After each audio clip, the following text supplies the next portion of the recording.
दोस्तों स्वागत है एक बार फिर से मेरे चैनल खूनी हिस्ट्री के नए एपिसोड में। और आज मैं इस एपिसोड में सुनाने वाली हूँ ट्रक ड्राइवर और नरभक्षी की बेहद ही खौफनाक कहानी। तो कहानी को आखिर तक जरूर सुनिएगा और चैनल पर अगर नए हैं तो चैनल को सब्सक्राइब कर लीजिएगा। तो चलिए कहानी शुरू करते हैं।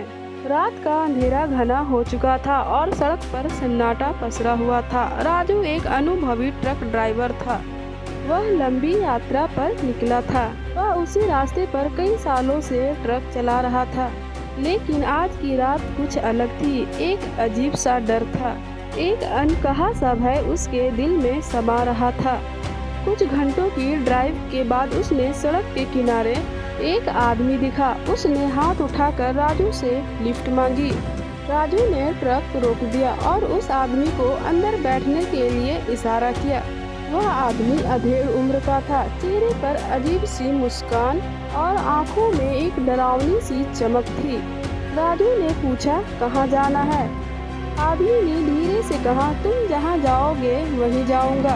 यह सुनकर राजू का मन कांप गया, लेकिन वह इस पर ज्यादा ध्यान नहीं दिया और ट्रक चलाने लगा। कुछ ही मिनटों के बाद अचानक ट्रक का इंजन झटके खाने लगा और कुछ ही देर के बाद बंद हो गया। राजू ने ट्रक से उतरकर इंजन देखने की कोशिश की, लेकिन जैसे ही वह नीचे झुका, उसे अपने पीछे किसी की सांसों की गर्मी महसूस हुई। उसने तेजी से पलट कर देखा। वह आदमी अब दानों में बदल चुका था।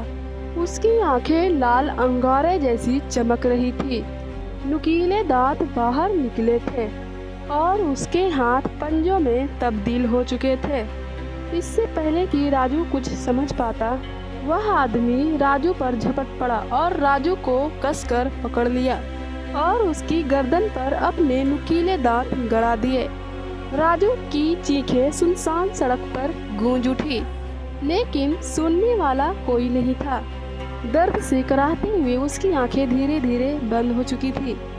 अगली सुबह ट्रक पुलिस को सड़क किनारे खड़ा मिला, लेकिन राजू वहां नहीं था। ट्रक के अंदर सिर्फ खून के धब्बे और एक अधखाया मानव का हाथ पड़ा हुआ था। लोग कहते हैं कि वह नरभक्षी भूत हर रात किसी न किसी नए ट्रक ड्राइवर को अपना शिकार बनाता है। तो दोस्तों, सुनसान सड़क पर कोई आधी रात को लिफ्ट मांगे तो सोच समझकर उसे लिफ्ट देना चाहिए। आपकी थोड़ी सी लापरवाही जान का खतरा बन जाती है। आज की कहानी में इतना ही। मिलते हैं अगले एपिसोड के और भी नए और दिलचस्प कहानियों के साथ। मेरे चैनल को सब्सक्राइब नहीं किया तो प्लीज़ सब्सक्राइब कर लें।